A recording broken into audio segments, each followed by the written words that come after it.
أعوذ بالله من الشيطان الرجيم.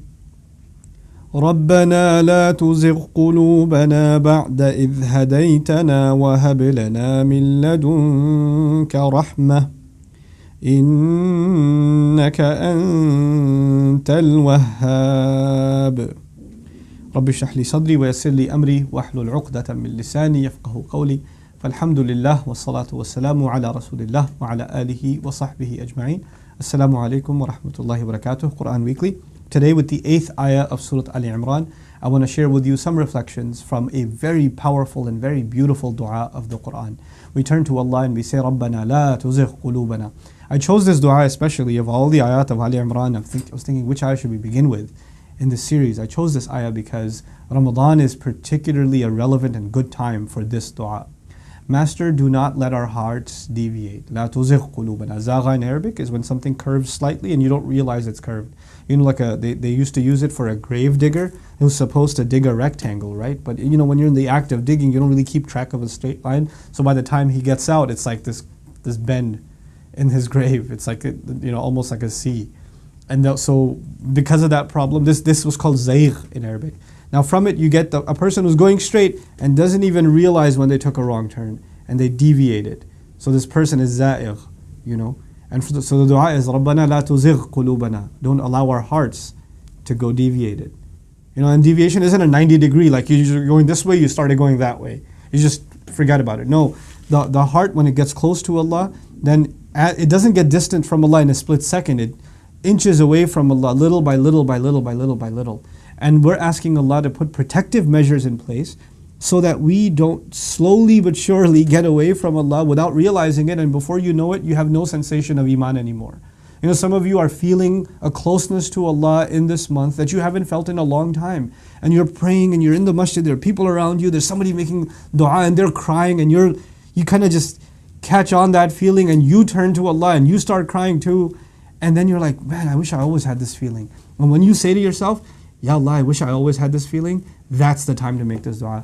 Ya Allah, don't let our hearts migrate away, deviate away, ba'da idh hadaytana, after you've guided us. After you've guided us. Interesting, right? Allah didn't say after you've guided them. Ba'da idh hadaytaha, after you guided the hearts. He said after you guided us. It is as though all we are is our heart. So if the heart hasn't deviated, then we ourselves, our entire being is guided. So beautiful. So Rabbana la tuzigh qulubana ba'da idh hadaytana. Then he says, وَهَبْ لَنَا مِن لَدُنْكَ رَحْمَةً. Very powerful language. He says, grant us. Hibah in Arabic is a gift. Wahaba, the verb, is to give a big gift, a massive gift. Ya Allah, give us the great grant, the generous grant, the gift that comes especially from your secret vaults. Now I use this language carefully because the word ladun in Arabic is not just used for something you possess, but something you possess secretly. Something you possess in your private collection that nobody else has seen. When you pull something out of there and give it to someone, هَذَا مِن لَدُنِّي. If something is in your possession and you're like, there's a pen in my pocket, I just gave it to you. This is هَذَا مِن عِنْدِي. It's from me. And inda is used in the Quran too. But when you find ladun, it's special. It's out of the ordinary. It's from some secret mercy from Allah. In other words, it's as though you're saying, Ya Allah, I have turned, please listen to this carefully by the way, I have turned away from you before, time and time and time again. I got close to you and then I migrated away. And then I close to you and I migrated away. I've been through this before. This is a cycle for me. And so when you get into a cycle, you start thinking, and I start thinking to myself, it's going to happen again. It's typical. There's nothing new about this. And that's the time to ask Allah, وَهَبْ لَنَا مِن لَدُنْكَ رَحْمَةً. Ya Allah, there must be some secret weapon of mercy that you have in your arsenal, that you will grant me this time that this cycle will break.